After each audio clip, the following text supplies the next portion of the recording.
we've got the free agency in full effect here. And I got to say, before we get into all, because that's obviously what we're going to talk about this episode, we also want to hit on the Mike Brown stuff. We're going to warm up with that. But I just want to say 7-team trade feels like you forced it. Like you're just at this point, come on. Like, dude, that's like our friend group in fantasy football did a 7-team trade. And it's because everyone just flipped second rounders because it got too damn confusing. And even then I was kind of convinced someone was trying to screw me over. You know what I mean? Like, wait, hold on. Who threw in a first rounder hoping no one's going to notice? 7-team is so aggressive. And really, you look at it, some teams are just like getting cash considerations. And you did this so you could say you did a 7-team deal. Well, you know what it looked like, right? It looked like that episode in Always Sunny when Charlie's like got everything on the whiteboard behind him and he's frantically pointing. Like, yeah, no, I mean, it really is why. I mean, it's historical. It's the first time an NBA trade has ever featured 7 teams. You're telling me you couldn't split this up and do like a 3 and a 4 team deal? Like, I promise you, this all didn't have to be under one umbrella. They all saw the free agency signings and said, "Hey, you know what? Maybe we just trade with each other if it's going to happen anyway." But it is a hilarious image to just think about these, like, see all these trades going down, and the thought of multiple GMs being like randomly be like, "Yeah, you know what? Let's make some history. Let's do a 7-team trade right now." It's so stupid. So stupid. Either way, we'll get into all that. We did want to jump in first, at least with Mike Brown being on the Knicks for the coach. He landed a $40 million contract. It's worth mentioning. Thibs is still owed $30 million after the firing. Does Mike Brown move the needle more than Thibs, in your opinion? You know, yes and no. It's funny. Okay. Like I'm a little above a push on it. Like, here's the thing with Mike Brown. He's kind of like, we know what Mike Brown is at this point. Like, he's won Coach of the Year. He did it recently, obviously, with Sacramento. Did a pretty good job there his first few years. Definitely lost steam at the end. Sure. Who knows whether that was because of Mike or whether that was because of the team a little bit. It did feel like they looked a little better with Doug Christie at the end of the season, but that's neither here nor there. Like, I think Mike is a good NBA coach. I don't want to sound like I'm downplaying this hire. I don't think this is a bad hire by the Knicks at all. I think Mike, if like, I would have liked somebody a little more splashy, I guess. Mm-hmm. But I think Mike is safe at the same time, too. That's my point is, if you're moving on from Thibs, like, you got to go for that splash, because Thibs literally just pretty much got you the furthest you've been in forever. I know, but that's also like the weird conundrum that I have with Thibs, though, right? And like, just we've talked, we've beaten this topic to death, but it is weird because it's like, you're right. How do you fire the guy that just got you to the conference finals? But there is a part of me that's like, no, we know what Thibs' flaws are at this point. Like, it does feel like those flaws aren't going to be fixable. Now, I will say, even with those flaws in this year's Eastern Conference, it may not have mattered. But I mean, that's also kind of the reason I like the Mike Brown hire. Like, I think it's going to shake it up a little bit. It already feels like in free agency that the Knicks are going with more depth. Like, obviously, they just signed our boy Gershon Yabusele, who was phenomenal for the Sixers last year. Sure. Like, they got him on a good, cheap contract. Like, that's the type of swing that they should be swinging or going for. Like, I don't know. I don't think Mike Brown is significantly better than Thibs as a coach. So, but that also makes it sound like I'm way more low on the hire than I am. Like, I could see Mike Brown sparking the squad, and obviously, like, his rotations will be a little deeper there, and that was the Knicks' problem. Like, I could very much see Mike Brown taking this Knicks team to the finals this year. So it's also hard for me to be like, oh, well, that's a bad hire. Like, no, I think it's a good hire. I don't think it's like one that really. It's not Mike Malone. No. I personally would have liked to see them take a swing on Taylor Jenkins a little more, just because, again, like, I don't feel like Taylor Jenkins did a bad job in Memphis. Like, I feel like if anything, he kind of like adjusted that lineup. But Mike is so much more of a known quantity at this point. Like, he's had head coaching gigs in Cleveland in the past. Like, he has been in the NBA for 20 plus years now. But yeah, I don't know. It's a B+ hire to me. I guess that's where I'm at. And I guess it all comes down, like, and I know everyone jokes about this with the NBA in general, is like, it will come down to the playoffs, right? And like, Brown, since the Cleveland years, has 2 playoff appearances and one playoff series win. That's concerning to me when, that's more than the goal for the Knicks next year. Like, that is way more than the goal. And I know a lot of the teams he was on were rebuilding or in rough situations. And obviously the Kings thing, he was able to end the 16th season playoff drought. Like, I just don't feel like that in a playoffs is a significant, we got to move on from Thibs upgrade. And I guess that's my point. No, you're right. And it is. It's weird because you're right. If I had said that on its face too, I'd be like, yeah, it's kind of like doing the same thing more or less. Like you're just rearranging the deck chairs a little bit. There's value in that. Like I get it. Sometimes there's value in just saying it differently or doing it differently. Maybe you see some more success, but it's like, I don't know, man. No, I mean, I saw it and I was like, okay, sure. Kind of like the Lonzo Ball stuff. I'm like, okay, what? Yeah, like, sure. No, I know. It's again, I keep saying it over and over again. It's a weird move for me to evaluate because I'm with you. Like there is a part of me that's like, this is just kind of a bleh hire. But then the other part of me is like, Mike could mess around and have them in the finals this year. And if they're in the finals this year, how do you bash that hire then? Oh, and I will fully hate it because I'll be like, you had an easy road because Boston's hurt. Pacers are hurt. The Bucks are hurt. I hear you, but you got to play who's in front of you. Like, what are you going to do? Sure. But if Orlando's the top 3 in the East next year, it's the whole thing's an asterisk. So. Orlando's going to, first off, that's insane because Orlando's actually got a good squad going into next year. And I don't care. I'm going to turn the Orlando stand just off you being the Orlando hater. That's what's crazy. No, I think Orlando's definitely going to be a top 3 team in the East next year. Are you kidding? Like, they're going to be right there. The Knicks to me are the favorite, genuinely. I think the Knicks are the best team in the East right now. I just because I'm a visual, I think the other teams that are going to be right there, I think, even though I think they're frauds until they prove me otherwise, I think Cleveland still is a good regular season team, and I think they're going to be right there. I think that, and look at Orlando then. The Bucks, we'll see. I don't know. A lot of their books are tied up. Pistons, I do like. Pistons got a shot for sure. You put Orlando over Pistons? I mean, they were only 3 games separated last year. With Desmond Bane, I do. I like that a lot. I'd probably say I'm with you. Knicks, Cavs are probably top 2. I probably will still lean a little bit Giannis and Bucks there. There's a lot of change, so definitely got to see it. But that's probably my top 3. And then after that would be like Pistons, Magic, and I almost want to say Sixers just because I don't know what it'll look like. You have to. Like, I think like in theory, Hawks, if you get everybody back healthy, a whole bunch of changes. Like we're gonna talk about the Hawks. Like I got low key, the Hawks are off my slander list. They've been like my mediocre franchise list and like the epitome of that. And I've been like pairing them with the Bulls. Yeah, no, we need to talk about the Hawks. Their new front office might be onto something. Like we talked a little bit last week in the draft about how much we like that trade with the Pelicans for them, but like I like their free agency a lot so far too. So maybe there is a level of, let me backtrack and say Pistons, Magic, Hawks are in that next tier below the top 3, in my opinion. And I'm not sure who out of that 3 I want to put over. I kind of want to go Pistons just to be a Magic hater a little bit more, but that's just more out of being petty. Going back to the Knicks, do you like the Jordan Clarkson pickup? I guess so, yes, because then you can kind of stagger some minutes and give a little more rest. Again, like that comes down to the whole Knicks conversation of you need depth a little bit more. So, like, yes, I can get behind that because you need to give your star players time to be off ball or maybe a time to sit on the bench a little bit more because that's literally what it looked like, at least in the playoffs, is that the Knicks just fully ran out of gas. Yeah, I mean, Jordan Clarkson's been having Jordan Clarkson time in Utah for the past like 4 or 5 years, which is like, that's great. That's exactly what a gunner like Jordan Clarkson should do. Like that's his ideal situation. I do like that pickup for the Knicks, though. You're right. Like he goes back to depth. Like again, you get him, you get Yabu. We know the starting 5 is good. Like there's no question about that. When they all played together, like those minutes with Brunson and Towns and why am I blanking right now? Mikal Bridges, the guys, Josh Hart, etc. It feels like they've been good in those minutes. OG, especially. I love OG still.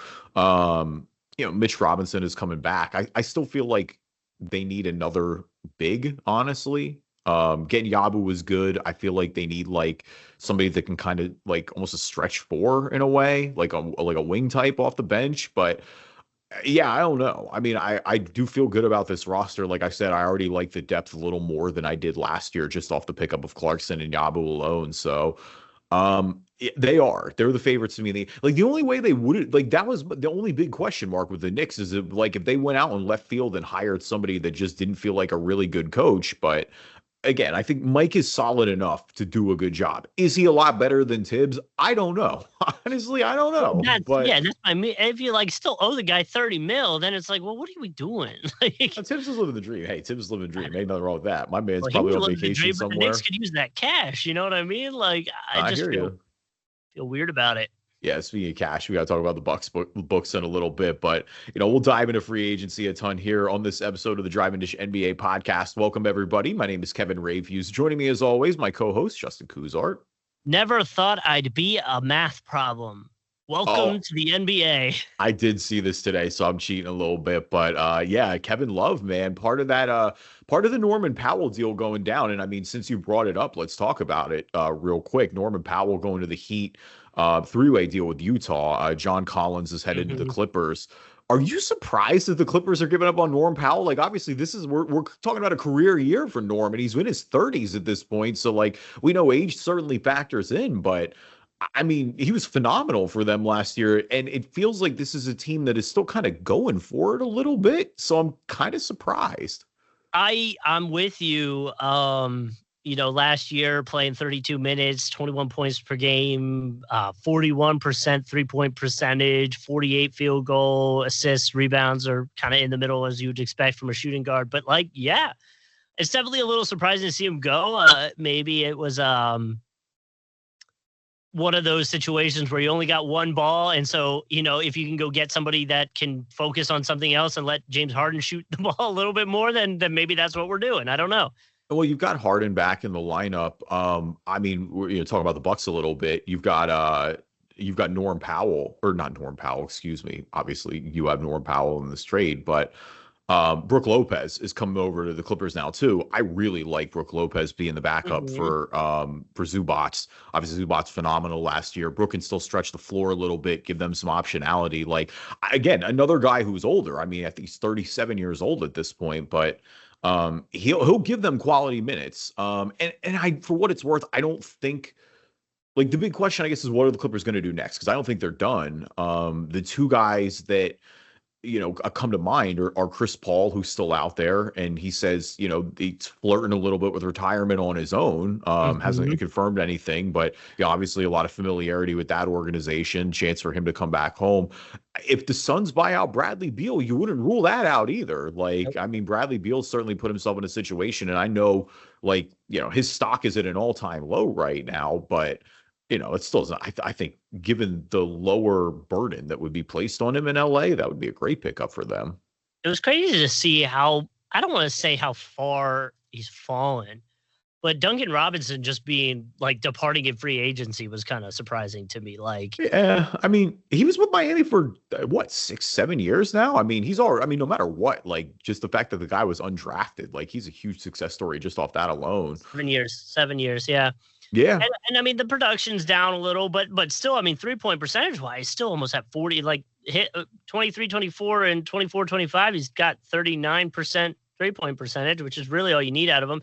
Shooting about the same, 6 or 7 a game. Like, you could definitely use that. And I think the Pistons will appreciate that production, but yeah, it just felt weird because of how, I guess core he felt to the Miami Heat at one point, Yeah, no, for sure. I mean, look, he was part of a bunch of finals runs, obviously, for them. So he'll always like have I feel like a soft spot in Miami's heart there. I mean, look, Norm is going back to that trade, though. I mean, he's 32 now. Like, he's going to probably try to get one more contract. And so maybe that's what it comes down to, too, when you're the Clippers. Like, you're looking at this and either way, maybe I'm surprised that it happened before the year started, just because there's one more deal on that contract, or one more year on that contract. But either way, like, getting John Collins is not bad business for them, though, either. Like, I do think, he can rim run. He'll fit well with what they're trying to do and what Ty Lue tries to do. So, just surprised a little bit. Yeah. I agree with you, especially for somebody that had such a positive, almost underrated season. Yeah, definitely. I think he was one of the breakout stars of last year, which is crazy. Again, for a guy in his 30s, it doesn't usually happen that often that you get a breakout like that. But leave us a review on iTunes, good or bad. Or read them on the podcast if you're not an Apple user, Google Play Store, Spreaker, Spotify, TuneIn, Amazon Music, Player FM, anywhere you can find a podcast, you can find us. And we're on YouTube, Driving Dish NBA on YouTube. You can subscribe and watch the video version of the podcast there. And now, a word from our sponsors. So we are going to get a bit into winners and losers of free agency. Loser for me, right off the rip, is the 7-team deal because it's so annoyingly frustrating to look at. You're back to the 17 deal again. You really can't let this one go, huh? I don't like it, man. It feels like they just forced it to force it. Hang on. So let me go over the terms of the 7-year deal real quick. So to break this all down, the Rockets in this deal get Kevin Durant and Clint Capella. The Suns get Jalen Green, Dylan Brooks, Kaman Malak, who was the number 10 overall pick this year, Rasheer Fleming, Kobe Bray, who were respectively 31 and 41 overall, Daquan Plowden, a 2026 second round, and a 2032 second round. The Brooklyn Nets get 2 second-round picks, one in 26, one in 2030. The Warriors get Alex Tuhey and Jemai Mashak, who are 52 and 59 overall. The Hawks get David Roddy, a 2031 second, and cash. The Lakers get Adu Tiero and cash. The Timberwolves get Rocco Zakarski, who was number 45 overall, a 2026 second-round pick, a 2032 second-round pick, and, of course, cash. Dude, like, read it and weep. Like, come on. That's so aggressive. Who's the most flagrant there getting in on that trade? I'd have to look. I gotta look at it again. Hold on. Brooklyn got no players. Brooklyn only got picks. It's just money. Yeah, there was one that got like a player that I hadn't heard of and like cash consideration. So I was like, why are you guys even in this? It's a lot of the draft this year. Like a bunch of the second rounders from the draft this year. Again, like 1, 2, 3, 4, 5, 6, 7 players that were drafted this year involved in this trade. Again, at a 60, it's not an insignificant amount, but. That's what I mean, dude. It's like, dude, come on. Yeah, okay, here, hold on, I got it. Let's see. Hold on, let me look at this real quick. Yeah, the Hawks. You got a 30. You were in there for cash, a player, and a 2031 second-round pick. Like, that's so aggressive. Got to be in position, man. Got to find a way. Like, hold on, I want to be in this. Like, yeah, hey, listen, pick up the phone. He said, hey, I hear the 6 of you here. I'm coming over too. What's up? You leaving me out? Like, dude, that's 2031 too. Like, it's not even close. Yeah. If we are going to be, I know this is where you all super expected us to start in free agency, but like, if I'm going to play the Orlando homer, I really do like the Tyus Jones pickup for them. I think that's a really good, like, they needed a backup guard like that. He's obviously not going to be asked to do too much. He'll get the ball in Paolo and Franz's hands where they need to be. So it's only 1 year too. So. Well, and I do want to backtrack a little bit to last week when we recorded, right? There was a few trades that came through. I think that was well, when did we record that? That would have been the 30th, maybe 26th. I got it right. No, 29th when we recorded, or 28th, whatever, on that Saturday. Yeah. But right as we did that was when the Lonzo Ball with the Cavs trade came out with Okoro. And it's just like, just because we missed it, and it literally happened like 30 minutes after, like, that trade does literally nothing for me. Other than I'm like, Cavs, what are you doing? Like, why? Yeah. I mean, look, Lonzo's still got plenty of upside. Like, again, obviously, injuries have still been, like, that's been the story of it. But Okoro's a good wing for them, but like his minutes have kind of dropped too recently with that rotation. So I get kind of taking the swing there. I mean, honestly, as we're getting a call on the landline, honestly, I think the biggest thing too is like you got to shake it up a little bit. Here, you know what, Just, can you freestyle for me? I'm just gonna go turn this phone off real quick. Yeah, you're good. So, you look at Ball, 7 points, 3 rebounds, 3 assists, and 35 games. Obviously, the injury, he missed a lot of time because of the knee injury. 27-year-old now. You look at Okoro, who lost a lot of playoff minutes. or lost minutes in the playoffs. He was playing about 14 minutes in the playoffs. He logged or was closer to 20 minutes in the regular season, which could be part of what many could think is a bit of what was going on with the Cavs in the playoffs there when they scored or posted their second best record in the NBA in general. So like, to me, I agree. Okoro had a little bit of a slip, at least in the playoffs last year, has 2 years remaining on his contract. It just feels a little weird because it feels like now Ball and Mitchell, like it just feels like there might be a little bit of a log jam there. You switch studios and you got Combo. My parents are like some of the last one of my parents' spot.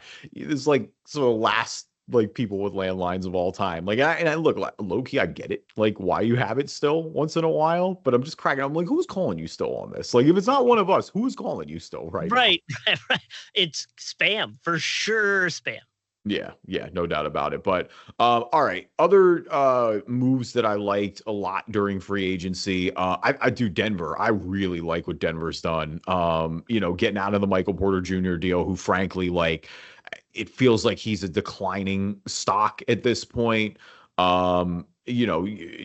You bring Tim Hardaway Jr. in, who obviously is phenomenal for Detroit last year, a big part of their turnaround. Going out and getting Cam Johnson too, who has been obviously like one of the names that, we talked about him being one of the bigger names on the trade block last year. Like, you go out and you essentially have him to come in and play the Russell Westbrook role instead. Like, to me, that's a massive upgrade. This Valanciunas situation is interesting because Sacramento traded Jonas Valanciunas to Denver. And so my initial thought was, wow, that's a great get for them. I really like him in the backup big spot, like playing behind Jokic. Obviously, he's going to play heavy minutes, but we know Jonas is a more than capable backup big. He apparently was entertaining offers in Greece, like trying to go back overseas, and like obviously they're throwing a lot of money at him. Not too big of a surprise there, but I also look back and I go, hey, you look around. And Denver apparently is going to enforce this contract. So it'll be interesting to see how that plays out. I don't really know if he can get out of it. Like, I know I've been doing law a little bit, but that's a little above my pay grade. So either way, I mean, if he ends up sticking around, it's a great get for Denver. I really like him in that backup spot. Well, I guess I almost want to go back and just like talk about Michael Porter Jr.'s time with Denver now that it's over. Like, how do you feel? Obviously didn't play his first year because of injury. I think it was 55 games. In the next year, 61, 9, 62, 81, 77. So towards the back end here at 25 and 26, started hitting almost the full season. And in those, we're seeing about 18 points per game last year, 16 points per game the year before that. Almost a 40% shooting percentage, which is the same as what we were talking about earlier, just because we brought him up, Duncan Robinson. They're very similar, at least in the percentages and the amount that are being shot. So, like, I do wonder how Denver will look back at Michael Porter Jr.'s time with the team as they got what they wanted, or if it was just kind of a disappointing move. I mean, I think it's both, right? Like, it's never going to be a failure because, I mean, first off, a great pick by them going back to when he was drafted. I mean, the injury risk was there, but I mean, this is a guy who, if he hadn't got hurt, he probably he probably goes 2-3 that year he got drafted. Like, that was exactly the type of big swing that Denver needed. And like, look, you won a championship. You won a championship with him playing heavy minutes. Like, I think there will always be a little bit of there was meat left on the bone. Like, he got the max contract and, it felt like part of the problem with this team is that we know what Jokic was doing. Jamal Murray, when he was healthy, was stepping up. It just felt like Porter it just never became that third guy that you could consistently rely on. Like, if anything, it felt like Aaron Gordon became the more reliable player on that Denver team. For sure. But you're paying Porter Jr. max money. And so to that point, like, he has to be that guy. And he never quite became that. But again, won a championship with them. So like, I don't think anyone's ever going to look back and go, hey man, the Michael Porter Jr. pick, bad pick, wasn't worth it. Like, no, it was definitely worth it for Denver. I just think there's a large amount of people, like, it's a what if a little bit where it's like, man, you wonder what he could have been. And now I wonder what Michael Porter Jr. becomes. Yeah, no, I agree with you. I was curious about that, since obviously that kind of ends a bit of an era for Michael Porter Jr. with Denver a little bit I too. mean, and Brooklyn is a good pick or a good fit for him if he's gonna like look. That's a spot where there's no expectations right now. Like maybe he gets back on track in a bigger role, becomes the star that they need him to be, and Brooklyn looks super smart. I'm a little surprised that this is what they moved on for Cam Johnson for. Like again, I know he's still super young. Like Michael Porter Jr. is like 25, I think, maybe 26, but um yeah, little surprising. It feels like they could have gotten more maybe at one Yeah. point, like when his stock was so high. I love it for Denver though. Like great get for Denver, man. Denver, this was the reload that they needed. Like I feel like they're right there in the Western Conference next year. Like that top of the Western Conference, it's going to be hot between Well, Houston and Denver and OKC. and I know we talked about, obviously, with Valanciunas like entertaining potentially going overseas. You got to be careful, man. Denver starts slipping it all, and Jokic is gonna be like, "Listen, I'll retire to my horses so fast. Like, I'll be out so quick." He was I saw footage of his horse winning another race over there, which yeah, I mean there's a lot going on in Serbia right now. A lot of protests, a lot of like we don't got to get into that. Lord knows that is not our lane, but Mhm. yeah, we hope everybody over in Serbia is safe. Yeah, I mean, other moves that stand out for you that you like a lot. I mean, we gave some praise to Atlanta's front office a little bit. Like, I just feel like they've been kind of shrewd this offseason. I like Nikhil Alexander Walker. Like we've talked about him. He's kind of the ideal modern 3-and-D wing guy. And again, it all goes back to that 26 pick, man. Like that's just such a good trade for them. Like we don't need to keep harping on it because we did that a little bit last week, but yeah, it feels like that was the get that they needed. And Porzingis makes a ton of sense too. Again, it's always assuming health with Kristaps Porzingis. Sure. That's why Yeah. I'm always never like over the moon about this trade. I mean, I think that's one of the bigger reasons. Obviously, Boston began to look to move on too. But overall, when you look at what the scheme the Hawks are like, it just feels like. I mean, there's always still the Trae Young discussion too, right? It's like, what is that going to play like? But I'll say this: it feels like for the first time, like they've given Trae Young an arsenal to succeed and maybe see how good he is. Like I really like the defenders they're putting around him too. So I don't know. It feels like, again, we'll see what his front office continues to do, but it feels like they're onto something a little bit. And I think so too. I think now you can finally take the whole like, well, it's not the people around, or it is the people around Trey, right? Now he's going to have a team that can be a little creative and fully put it on him almost. And so if it doesn't work out this time, I think that kind of answers the question a little bit, No, yeah, Um, 100%. and so I'll be interested to see where we are, even by All-Star break at that point. Yeah. Um, I jokingly mentioned to you, and I know we talked about it a little bit, liking what Dallas was doing. I didn't realize Dante Exum was still in the league, but he did re-sign with the Dallas Mavericks for 1 year. Kyrie agreed to a 3-year extension, and in that they added D'Angelo Russell. Spencer Dinwiddie leaves to go to the Hornets. So I don't want to give him any credit because I kind of hate the Dallas Mavericks right now for everything, but that seems pretty like a decent move to do. It's some good moves for them for sure. Dude, what a weird offseason for the Pistons. Obviously, like we haven't talked about the Malik Beasley situation, but like not ideal as you're under investigation in a Yeah. federal gambling probe. I mean, you need a $42 million contract on the table. Um, and between losing Tim Hardaway, who we just talked about, and Mm-hmm. Dennis Schroeder's going back to Sacramento. Mm-hmm. I kind of like what they've done otherwise. Like getting Levert was sneaky. I know it feels like he's a little, limited at points, but he can be a good bench scorer.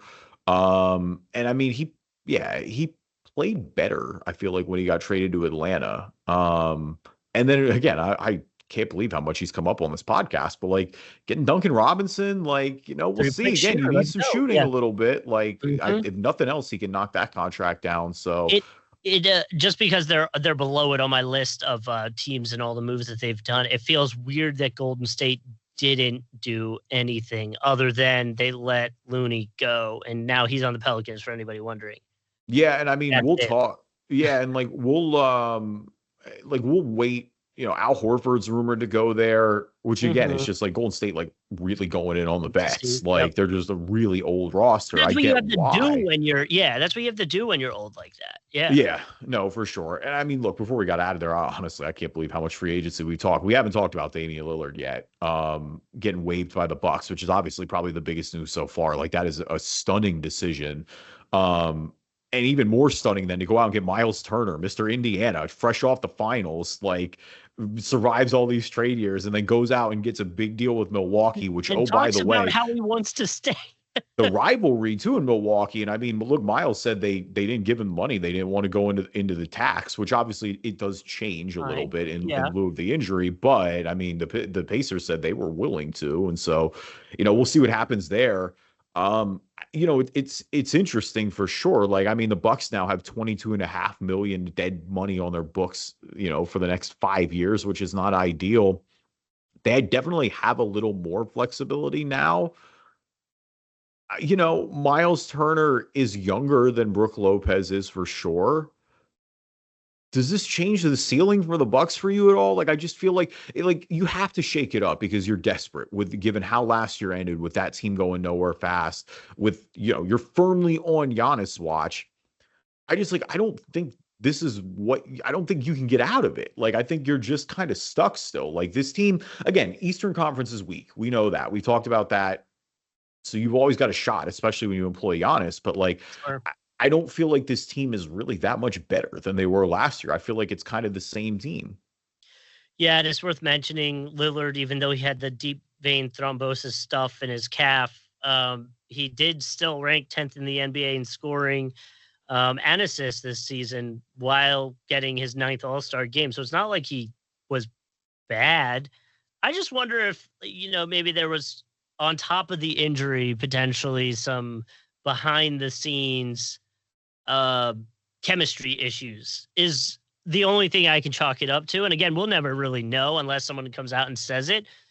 But if that's the case, then maybe you do just need to change it up, and that's all you need. And again, at this point, you're just making sure Giannis doesn't leave. In the Bucks case, is at least the vibe that I got with this move is full on. Giannis had to be the one that was behind it a little bit, if that makes sense. Yeah, no, for sure. I mean, Dame, what an ideal situation. I mean, you want to talk, and there is a very real question of what is Dame giving you at this point next year? We're talking about a guy who is 37 years old at this point, coming off an Achilles injury, but your salary is paid for essentially. Like, you can just go out and put yourself in whatever ideal situation you want, regardless of cap. Like, if he wants to ring chase, if he wants to be closer to family, like it's kind of the most ideal situation that I feel like an NBA player can be in.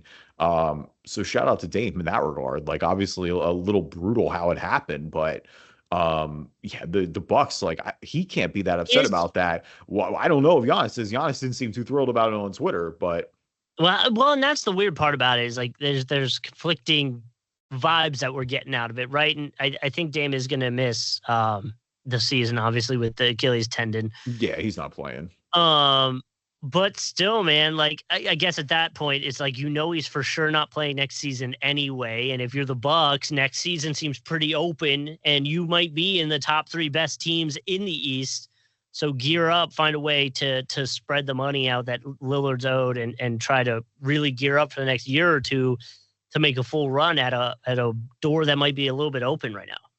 Yeah, I mean, again, you have to just whatever you can to keep him. Like, that's the name of the game. Yeah, that's Milwaukee's window to contention. Like, he's the best player in franchise history. You have to do it. You have to find a way to keep him there. All right, before we switch gears and Ballin, anybody else you want to mention before we get into Ballin and Fallin? My boy, Joe Ingles, returning on another 1-year deal, baby. Let's go. He's close to 40 now, right? Someone posted, I saw that they announced the returning on a 1-year deal, and someone quoted as like, someone needs to tell this man he's okay to retire. I was Josh Hart, wasn't it? I think it was Josh Hart was trolling a little bit. I think Sadiq Bey going to the Wizards could be kind of fun. Or I'm sorry, going to the Pelicans could be kind of fun. So we'll see. I'm not really sure where to feel about the Pelicans, but that move I kind of enjoyed. you could have paid me $50,000 and I would have never guessed that you were going to mention the Sadiq Bey move right there. Like, wow, just when I think I have you figured out, bud, there's something that surprises me. Sadiq Bey, you know, I kind of vibe with it a little bit. Yeah, for sure. Mm-hmm. All right, who's balling our NBA version of the stock market? We always like start with the good before the bad. And so balling for me this week, a 10-year anniversary, which really is hard to believe. We talked about this a little before the show, but the DeAndre Jordan free agency saga between the Mavericks and the Clippers. And it is still ironic that obviously DeAndre did end up playing for Dallas eventually after all. You know, he verbally agreed to sign with the Dallas Mavericks, started having second thoughts. Chris Paul, Blake Griffin, Doc, they all came over and they literally locked him in the house and tweeted a bunch of emojis until he came back to the Clippers. The Mavs apparently weird. Well, they said the Mavs got ghosted. Mark Cuban was searching him down. Chandler Parsons was trying to find him, but my guy was locked in. It's such a weird NBA story. Like, it's definitely one of the weirder ones to look back on and be like, what the hell just happened here? And it was still like, social media obviously wasn't in its infancy, but it was still like newer. Like, I went back and I looked at a post that I did probably from 2013, so it would have been before this. But like, it was just a post of a Bud Light, like just a picture of a Bud Light on Instagram.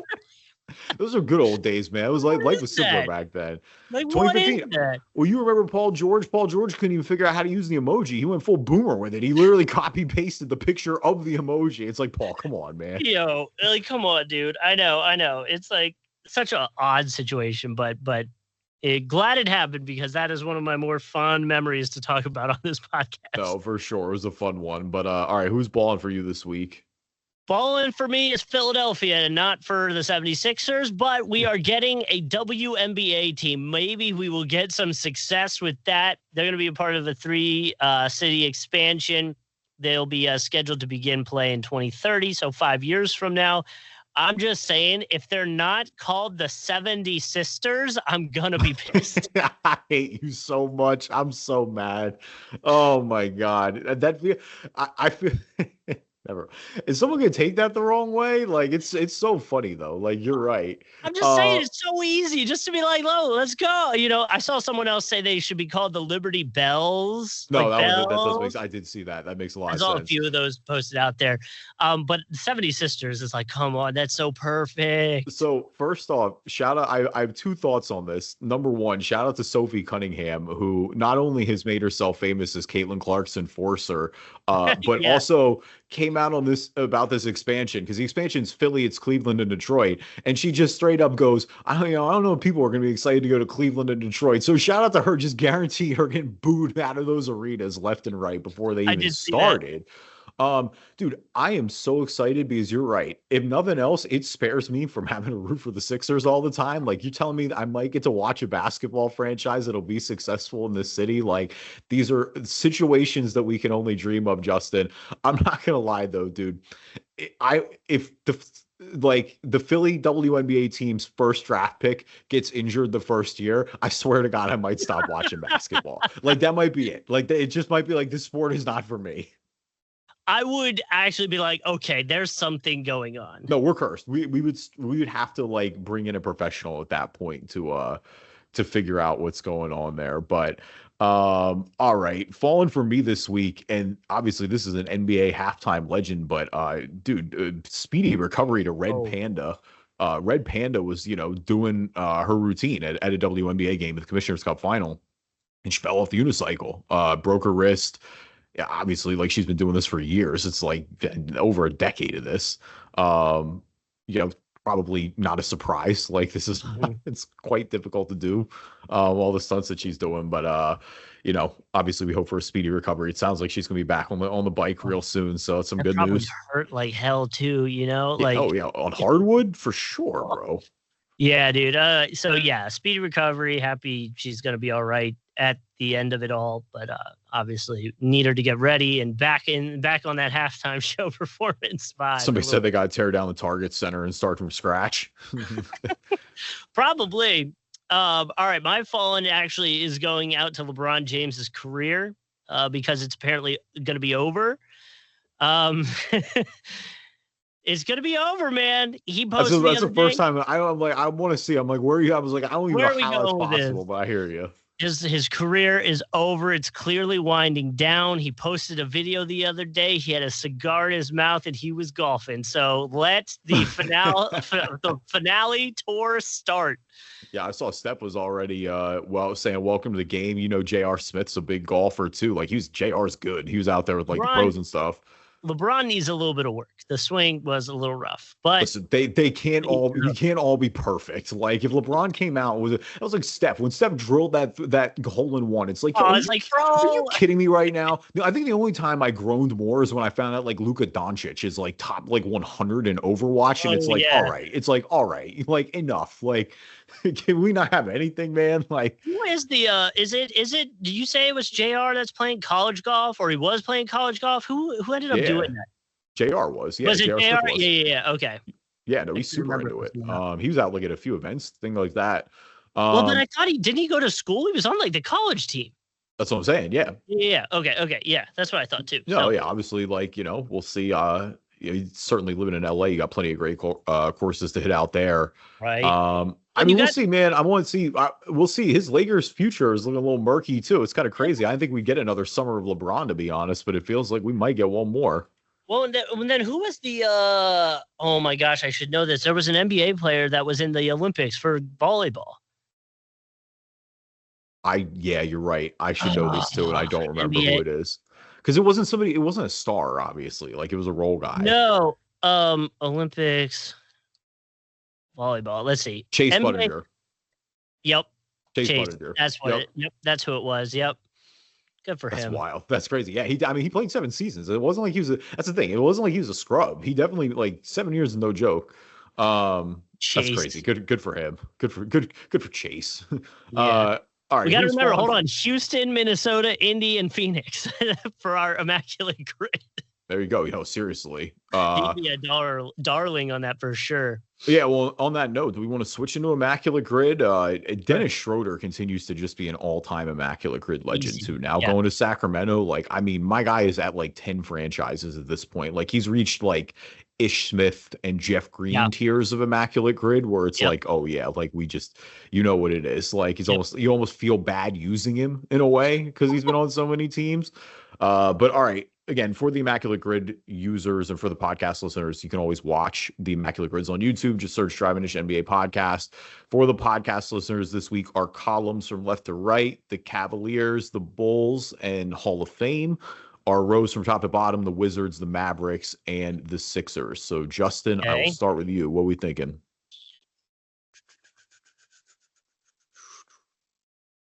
I mean, Allen Iverson obviously works for Hall of Fame Sixers. Yeah, I mean, Sixers Hall of Fame. I got like 10 guys that I can rattle off without even thinking. Well, I'm trying to. Why do I feel like Michael Carter Williams ended up on the Bulls? He did. Confirmed. Okay. 100%. So there's that. Yeah. So there's that one. Yeah, I mean, Sixers Bulls, Michael Carter Williams, Nikola Vucevic. Vuce, I should have known that. Yeah, honestly, you want to no, you know what? We gotta do this. I'm gonna overrule, but he's a process guy, so it'll be a good point. No Sixers and Bulls at worst. Isaiah Cannon. Cannonball.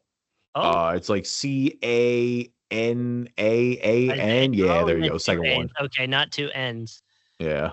0.4. Nice, dude. All right. Yeah, we got him from the Bulls. He was I mean, obviously played more minutes with us, but yeah, that was, I think he played like maybe half a season there. Okay. I wouldn't even know that. I was invested in those squads, dude. I mean, I was, as you know. I try to remember the not those years anymore. I try to look past them essentially.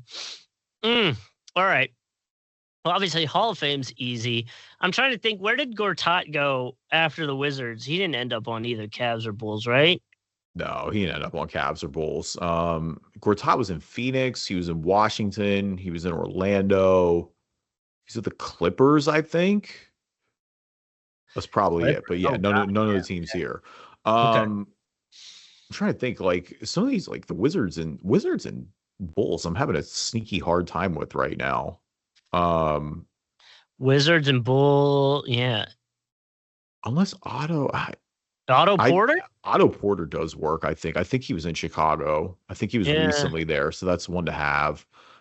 I mean, Sixers and Cavs. So JaVale McGee played on the Wizards for a really long time, and I feel like he played on like 17 other teams. He did, confirmed. If it were Wizards and Mavericks, I would know 100% it would work, but it is not Wizards and Mavericks. I think he was on If it the was Wizards and Cavs. Sixers, it would work. Honestly, JaVale had a brief stint with the Sixers. I think he had a stint with the Cavs. He did. He for sure did. We could use JaVale McGee if you want for Wizards and Cavs. I don't think he works for the Bulls. I don't remember him on the Bulls, but he definitely had a stint for the Cavs. It was in one of the later LeBron years, I believe. But yeah, either way, he was definitely there. He's a sneaky good, immaculate grid darling too. He's been on a lot of different teams. 2%. Shout out to JaVale. Okay, so Cavs and Mavs. Andre Drummond ended up on the Cavs, right? Yeah, Andre Drummond works for Cavs and Sixers for sure. The other guy who works for Cavs and Sixers is Danny Green. Danny Green ended his career on the Cavs, I believe. That's right. Definitely played a few years with us for sure. Did Rondo end up on the Cavs? He did. Rondo ended his year. We talked about this a few weeks ago. If Rondo had a very brief stint with the Cavs, so that would work Cavs there. Would be good. It would. You want to do that? I can't really think. Like, I feel like Rodney Hood might have, but not enough to bet on it. Wow, 2%. Yeah, I mean, I guess he was on Cleveland so little that I just feel like Rondo's a darling there. I guess Rondo would have, it probably too, because he would have worked for Mavs and Bulls. He would have definitely worked in that spot as well. That's true. I forgot about that. Yeah. Okay. So did what's his name?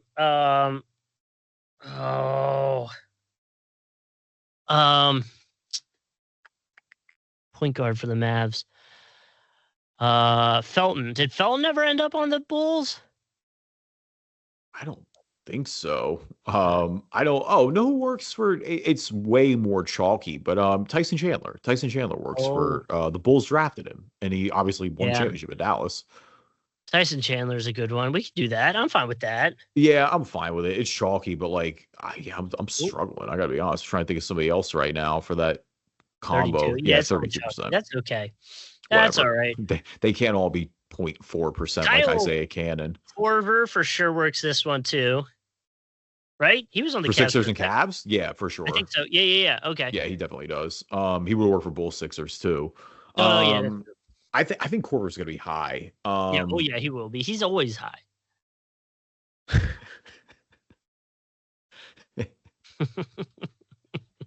He's got the hair that it seemed like he'd be blazing a lot, and he was in Utah. Well, never mind. All right. Danny Green is my lean out of these. So, Niang works. George Niang was there last year. That was kind of recent. You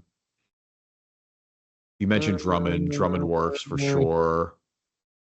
I'm trying to think of like any of those like pre-processed guys. Like Evan Turner was never there. Hawes was never there.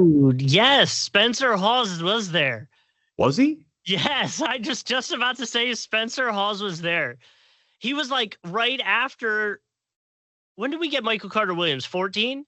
13 draft. Yeah, so it would have been right after we got Michael Carter-Williams. Hawes went to that would check. He got traded right after that. So wrong thing. I clicked on Isaiah Cannon. Yeah, if you're 100% go for it. He'll be low. Spencer, let's go. 0.7% Spence Needle, man.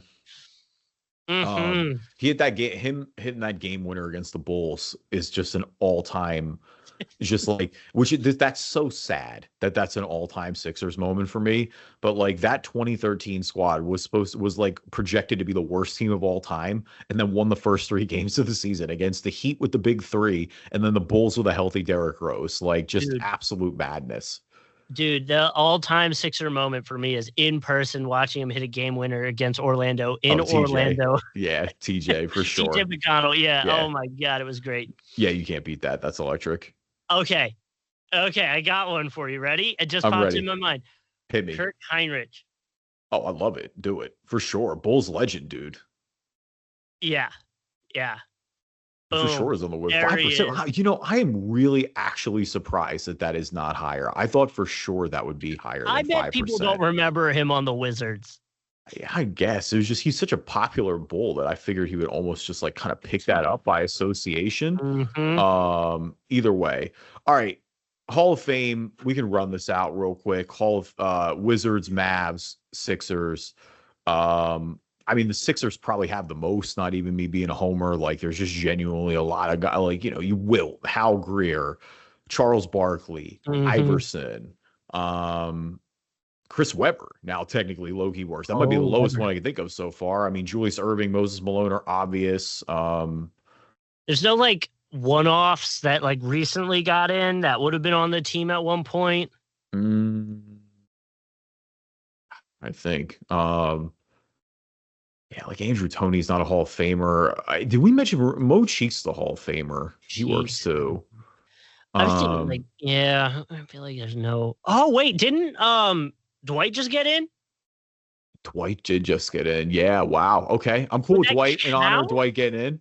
That counts, right? Are they going to give him are they going to give some nonsense because he hasn't been fully inducted yet? That's the only thing that was. Yeah, that's what I mean. Like Dwight definitely works there, but I don't know if it counts yet. I hate that so much. Because he would also work for Wizards, right? He would. He would definitely work for the Wizards. All right, let's do. That scares me now because you're right, and I feel like that'll get us.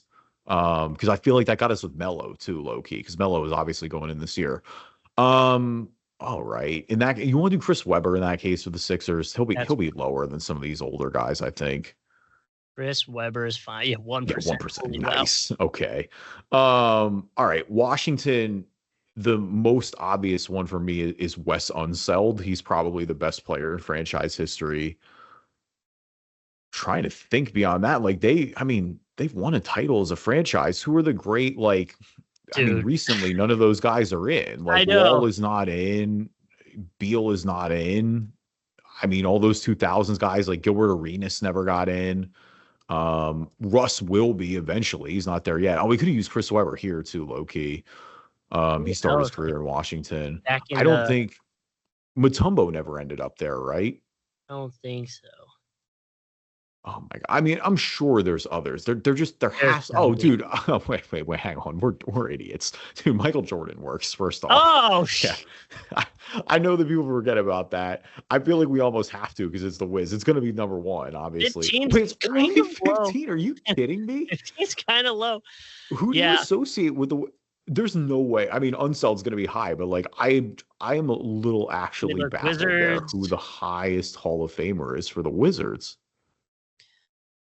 Who are in the Hall of Fame and played for. Look at Wes Unseld, Earl Monroe. That's a good one. Elvin Hayes.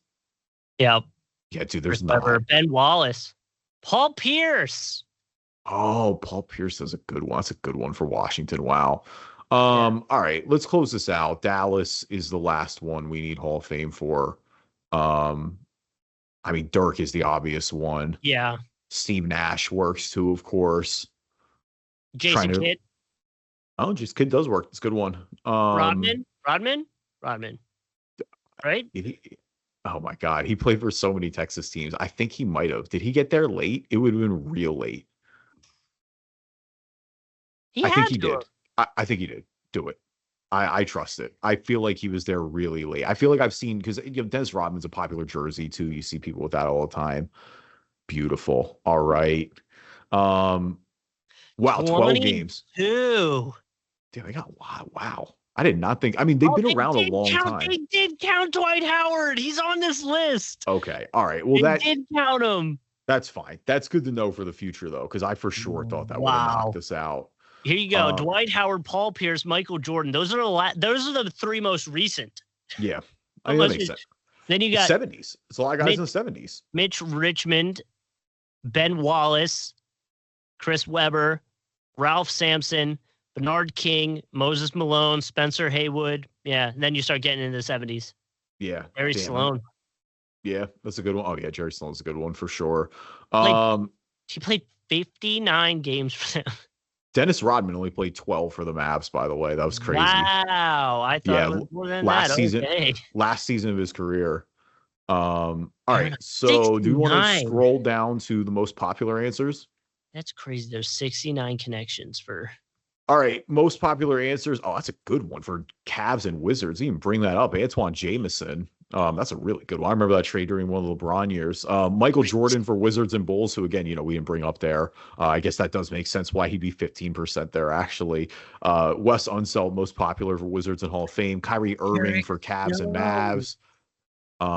Tyson Chandler for Mavs and Bulls. Dirk Nowitzki for Mavs and Hall of Fame. Danny Green. Wow, 21%. Shout out to Danny Green for Sixers and Cavs. That's a little surprising for me. Wow. Jimmy Butler for Sixers and Bulls. Julie Serving for Sixers Hall of Fame. We want to go back to our grid. For Sixers and Bulls. We didn't mention it one time. All right, our grid one last time. Wow. If we want to run it back for Wizards and Cavs, JaVale McGee. For Wizards and Bulls, Kirk Heinrich. For Wizards Hall of Fame, Michael Jordan. For Mavs and Cavs, Rajon Rondo. For Mavs and Bulls, Tyson Chandler. For Mavs Hall of Fame, Dennis Rodman. Sixers and Cavs, Spencer Hawes. Sixers and Bulls, Isaiah Cannon. And Sixers Hall of Fame, Chris Webber. Thank you, everybody, for listening to this episode of the Driving Dish NBA podcast. Appreciate you guys. As always, leave us a review on iTunes, good or bad. We'll read them on the podcast. If you're not an Apple user, anywhere you can find a podcast, you can find us.